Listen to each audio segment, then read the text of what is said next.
Raphaël Leao du Milan AC est une immense fraude. Pour moi, Giroud est un meilleur neuf que Benzema. Si t'enlèves le championnat anglais, allemand, espagnol, italien, portugais, lituanien, la Ligue 1 c'est le meilleur championnat européen. Salut à tous, je suis super content de vous retrouver pour un nouvel épisode du FC Copain. Alors aujourd'hui, je suis accompagné de Switch. Salut mon copain. Salut. Alors aujourd'hui, on va parler donc du TFC et plus précisément de la saison à venir. Donc le principe du live, il est simple. Deux chroniqueurs vont s'affronter pour répondre à la question suivante. Le TFC peut-il exploser la saison prochaine? Je vais défendre la théorie du non, pendant que Switch, lui, va défendre la théorie du oui. On est toujours OK? On est bon. Alors, c'est parti pour moi. Je vais lancer mon petit chrono et c'est parti. Alors, sur papier, le TFC a tout pour exploser la saison prochaine. Il y a un changement d'entraîneur inattendu. Il y a des joueurs majeurs qui vont quitter le club. L'officialisation de la qualification en Coupe d'Europe, elle a tardé. Elle a fini par arriver, mais ça a occupé un peu les esprits ces derniers jours. Le recrutement, on ne va pas se mentir, pour l'instant, il n'a rien apporté de croustillant. Donc, on l'a compris, l'enthousiasme né de la finale de Coupe de France et la victoire face au FC Nantes, c'est un peu loin maintenant. Beaucoup s'interrogent sur la stratégie du TFC pour faire grandir le club en 2024 et on peut légèrement se poser des questions sur la faisabilité de la chose. Mais il ne faudrait quand même pas oublier les racines du projet. Quand ils ont repris le club en 2020, les nouveaux propriétaires, ils ne font pas de mystère sur le plan pour relancer le TFC. Ça va être la data et le scouting.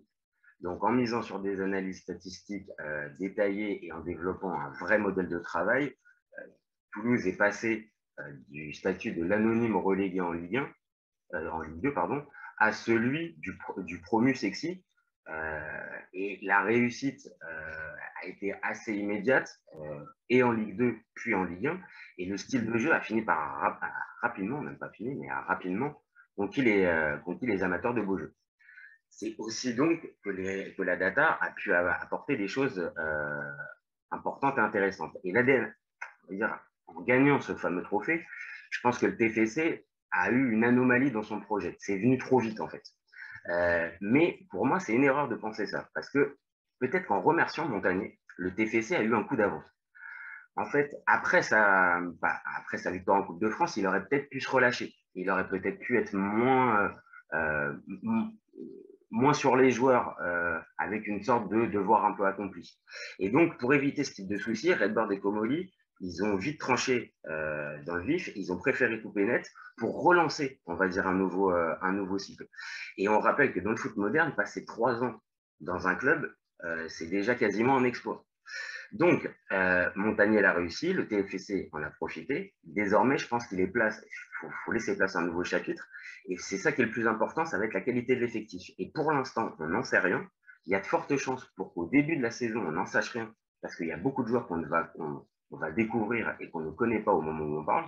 Donc, vu comment a été la réussite du TFC depuis 3 ans grâce à ces modèles-là, et que ce n'est pas prévu de changer de modèle pour Redbird et Comolli, j'ai envie de dire que moi, je suis plutôt confiant pour la saison prochaine et au contraire, j'ai hâte de voir ce que ça va devenir. Voilà pour ma part. Ça marche. Du coup, la question, est-ce que le TFC peut exploser? Alors, ouais, je ne dis pas qu'ils vont exploser, mais je pense que ça peut. Clairement, les chamboulements dans l'effectif, tu perds quand même 5 cadres, 5 joueurs majeurs, que ce soit ton gardien, alors, ton attaquant qui était blessé toute la saison, tu as Camille qui s'en va, qui a fait une saison énorme en Ligue 2 juste avant, tu perds 3 gros milieux de terrain, donc, et en plus, ils partent tous gratuitement, donc ça te rapporte 0 €, c'est que des mecs qui partent libres. Donc ça, c'est clairement quelque chose qui va quand même te chambouler quasiment la moitié de ton 11. Donc c'est un gros chamboulement. Le coach derrière, pareil. Tu perds Montagnier qui a fait une grosse saison en Ligue 2, qui t'a permis de remonter assez facilement et d'avoir un maintien assez facile derrière. Et cette victoire en Coupe de France qui arrive un peu comme un bonus, une surprise. Derrière, tu récupères un coach, tu ne sais pas trop où tu vas, inexpérimenté, il n'a même pas 40 ans, il n'a jamais entraîné une équipe A, c'était je crois les U20 du Bahreïn ou quelque chose comme ça, et ouais, je crois que U16 au Barça. Donc, c'était un bon adjoint apparemment, mais on ne sait pas trop, c'est l'inconnu complet. Donc, je pense que ça, c'est déjà un gros point d'interrogation. Après, tu as l'omniprésence de la data. La data, c'est bien, après, d'être un club que data. est-ce que ça ne va pas aussi, je sais pas, causer ta perte? C'est ce qui a causé le départ de Montagnier, et de te focaliser que là-dessus, ça peut être aussi, je pense, un risque. Donc, tu as quand même ce point-là qui m'inquiète un petit peu. Après, le recrutement, pour l'instant, clairement, ça ne fait pas rêver. Tu as Caceres, un jeune, 20 sélections, je crois, au Venezuela, bon, qui n'a l'air pas mauvais. Après, tu ne sais pas trop, voilà, je crois que tu as 3 joueurs, 20, 22 ans. On ne sait pas trop où on va non plus niveau recrutement. La Ligue 1 qui va se resserrer un petit peu, tu passes à 18 clubs, donc tu as moins ce droit à l'erreur, tu as des équipes qui montent, le Havre-Metz qui vont être dur à battre aussi, et le maintien, ça va pas être gagné-gagné. Donc je pense que ça va être une saison quand même assez compliquée. J'espère que ça va bien se passer, mais c'est quand même un gros chamboulement et c'est un risque en fait. Après une saison qui ne s'est rien passé, tu n'as aucune continuité quasiment, de tout chambouler comme ça peut exploser. J'espère pas, mais ça peut. Ok. Bon, écoute, je pense que l'un et l'autre, on a des éléments pour débattre justement sur la saison à venir à Toulouse. Là où je te rejoins sur un truc, c'est que ce qui m'inquiète un peu, c'est que le CV du nouvel entraîneur, il m'interpelle. Non pas qu'on ne peut pas trouver des entraîneurs hors Ligue 1 et même hors grand championnat qui peuvent fonctionner. Tu vois, je pense à Nice, par exemple, qui a pris un entraîneur italien qui était dans le championnat turc. Bon, à la limite, pourquoi pas. Là, c'est vraiment un entraîneur qui me semble vraiment sans expérience. Et c'est là où j'ai un peu peur, c'est que la Ligue 1, ça reste quand même un championnat un peu particulier. C'est pas non plus le pire des championnats d'Europe. Et un entraîneur aussi peu expérimenté dans ce type de projet, est-ce que ça fait pas trop d'inconnus? C'est là où je te rejoins. C'est ça qui m'inquiète un petit peu. Bah, c'est ce que je pense aussi. Après, bon, il a fait 6 mois au club quand même. Il est arrivé en janvier, je crois, décembre-janvier. Il a remplacé Debev, donc il a fait 6 mois en tant qu'assistant. Ouais. Mais donc, tout le monde le connaît bien, les joueurs s'entendent bien avec lui. Mais apparemment, il y a déjà eu même des petites interpellations sur est-ce que les joueurs vont pas être trop copains avec. Il y en a qui ne savaient plus trop se positionner par rapport à lui. Ouais. Donc, pareil, il a 39 ans, il n'est pas non plus super vieux non plus. Donc c'est vrai que c'est un manque d'expérience, on ne sait pas trop. Après, c'est vrai, un profil très data compatible, on va dire. Donc, c'est ce que vous voulez qu'on vous dise de toute manière. Hein. C'est peut-être là, c'est ça. Ouais. Je pense que c'est peut-être là aussi qu'était arrivé peut-être la fin de la collaboration avec Montagnier. C'est que peut-être Montagnier aussi, logiquement, peut-être espérait à un moment donné passer sur une pro, comme tu disais, comme tu appelais un peu, c'est-à-dire une stabilité un petit peu. Ok, la data, ok, évidemment, il y a du trading, on est obligé de passer par là, mais une espèce de continuité. Là, au final, ça fait combien de joueurs apparemment qui peuvent partir? Tu as Van Den Boomen, tu as Spearings. C'est ça, tu as Lilly, tu as Dupé, tu as DGG, donc tu as 5 titulaires. Quoi. Ça, c'est pas rien. Ça, c'est pas rien. Alors après, comme je te dis, moi, c'est un peu comme ça que je vois. Je me dis, bah, on va dire, ils nous ont surpris une première fois avec la montée, même si elle a pris 2 ans, mais la montée avec le style séduisant et après, derrière, le maintien assez facile, plus l'épopée en Coupe de France. Là, je comprends on va dire l'inquiétude des supporters et de certains suiveurs, mais de l'autre, on ne peut pas non plus directement, on va dire, condamner le projet, sachant que il a été, tu vois, ouais. Bon, c'est clair, il faut faire confiance aux mecs, ils savent ce qu'ils font. Enfin, ils sont réveillés il y a 3 ans, le club était au fond du seau. Enfin, tu venais de descendre en Ligue 2, la saison a été écourtée avec le Covid, mais tu sais plus 3-4 victoires. Enfin, c'était une catastrophe, l'effectif, tout le monde se barrait. Enfin, non, honnêtement, moi, l'objectif, c'était même pas de remonter de suite. Quoi. Et eux, ils sont arrivés, ils ont quand même fait un ménage énorme. Et après, pareil, à l'époque, c'était des mecs qui débarquaient de nulle part. Personne n'avait jamais entendu parler des recrues. Le taf a été fait, voilà, alors, ça a pris un peu plus de temps pour remonter, il y a eu les barrages contre Nantes, tout ça, mais ça a pris 2 ans en Ligue 2. Après, tu fais quand même une belle première année en Ligue 1, donc les mecs ont l'air de savoir ce qu'ils font. Après, c'est un pari qu'ils font cette saison, j'ai l'impression quand même. Tu restes sur une saison où tu fais une 13e de Ligue 1 avec un maintien assez facile, tu n'as jamais été trop inquiété, et tu gagnes une Coupe de France, tu te qualifies en Coupe d'Europe, et tu as la moitié de ton 11 qui saute, tu as ton coach qui saute. Ouais. C'est risqué, c'est vrai que ça aurait mérité peut-être un peu plus de stabilité. Bon. C'est ça, un peu plus de stabilité. Et pour moi, encore une fois, je pense que c'est ce qui a posé problème avec Montagnier. Et après, il y a le dernier point, c'est-à-dire qu'il y a cette fameuse participation en Coupe d'Europe. Et que forcément, logiquement, je pense que Toulouse va vouloir la jouer un minimum à fond. Oui. Parce que même, on va dire, dans le projet de Redbird, je pense que bien figurer en Coupe d'Europe, ça fait partie des objectifs. Maintenant, évidemment, si pour bien y figurer, tu peux pas, il va te falloir quand même 1 ou 2 joueurs d'expérience. Et là, dans les noms que j'entends, moi, j'entends pas de joueurs d'expérience. On parle encore globalement que sur de la data.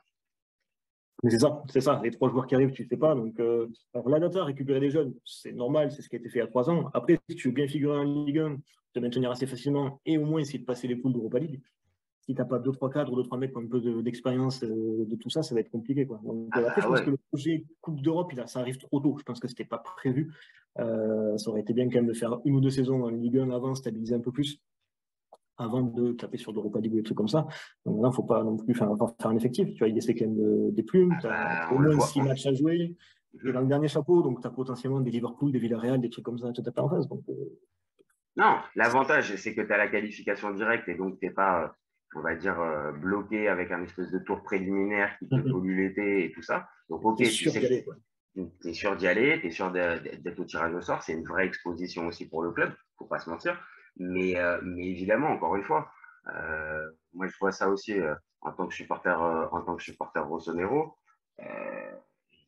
On partage le même propriétaire et c'est évident que la vision de ces propriétaires-là, c'est aussi de se faire voir en Coupe d'Europe, d'essayer de bien figurer, mais évidemment, le fameux côté on investit pour renforcer véritablement le sportif, bah, ça coince à chaque fois. Donc, c'est un vrai pari. Comme on le disait tout à l'heure, je pense que c'est arrivé tôt.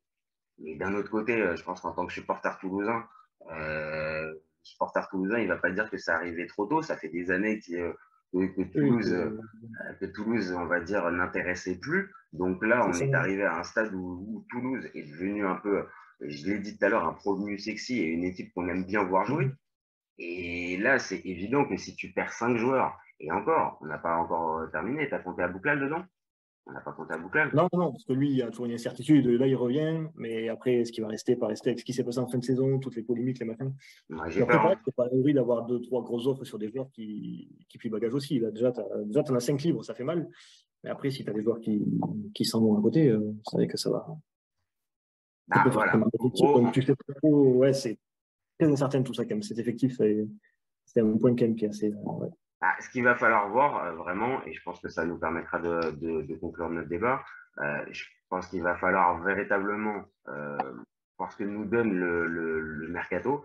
Là, on est à la mi-juillet, donc évidemment, à ce stade-là, comme on l'a dit tout à l'heure, à part des recrues, comment tu m'as dit, il y a Caceres et il y a.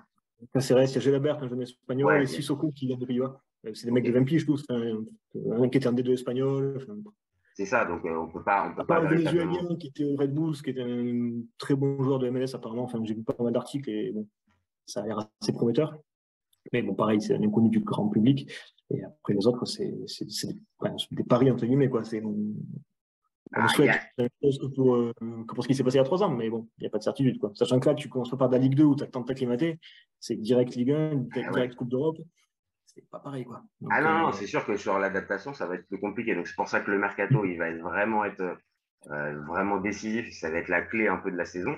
Et aussi, évidemment, on l'a dit tout à l'heure, si l'entraîneur arrive à bien plus vite prendre ses marques, ça peut peut-être prendre une bonne tournure. Moi, encore une fois, je reste, on va dire, un peu positif parce que je reste un peu sur la saison dernière et je me dis que s'ils l'ont fait une fois, bah, ils peuvent non pas peut-être refaire la même saison, mais au moins prolonger quelque chose du même ordre avec un maintien facile et pourquoi pas juste des beaux matchs de Coupe d'Europe. On ne parle même pas forcément de qualification. Mais faire belle bonne figure, déjà, ça sera pas mal, quoi. Surtout sur des gros adversaires en face. Faire des belles prestations et tout donner. Voilà, donc si on part sur ce type d'objectif, je pense qu'encore une fois, malgré le contexte, Toulouse peut arriver à tenir. Maintenant, c'est vrai, le début de saison va être capital et on va vite voir ce que peut nous réserver Toulouse. Mais allez, on va essayer d'être un peu positif pour eux et espérer surtout qu'ils représentent un peu correctement la Ligue 1 en Coupe d'Europe, ce qui nous fait cruellement défaut. C'est clair. Bon, je te remercie, Switch, pour ce petit débat. C'est un plaisir. Avec plaisir, c'était cool. Eh ben, écoute, nous, c'était sympa aussi. Nous, on se retrouve très vite pour un nouvel épisode du FC Copain. Ciao les copains. Ciao. À plus, ciao. Ciao. Raphaël Leao du Milan AC est une immense fraude. Entre un choc de Ligue 1 et un choc de MLS, je regarde la MLS. J'ai pas peur de dire que Bouna Sarr, à son prime, il avait 4 cafous dans chaque orteil. Marquinhos, capitaine du PSG? Non mais arrête, il a le charisme d'une nuit. Mais il faut arrêter avec Payet, c'est un grand joueur. À son prime, je te confirme que Hatem Ben Arfa n'a rien à envier à Lionel Messi. Pour moi, Giroud est un meilleur neuf que Benzema. Entre Lizarazu et Candela, je prends Candela. Elle a dit du ouf. C'était pas partie des meilleurs du football. Si t'enlèves le championnat anglais, allemand, espagnol, italien, portugais, lituanien, la Ligue 1 c'est le meilleur.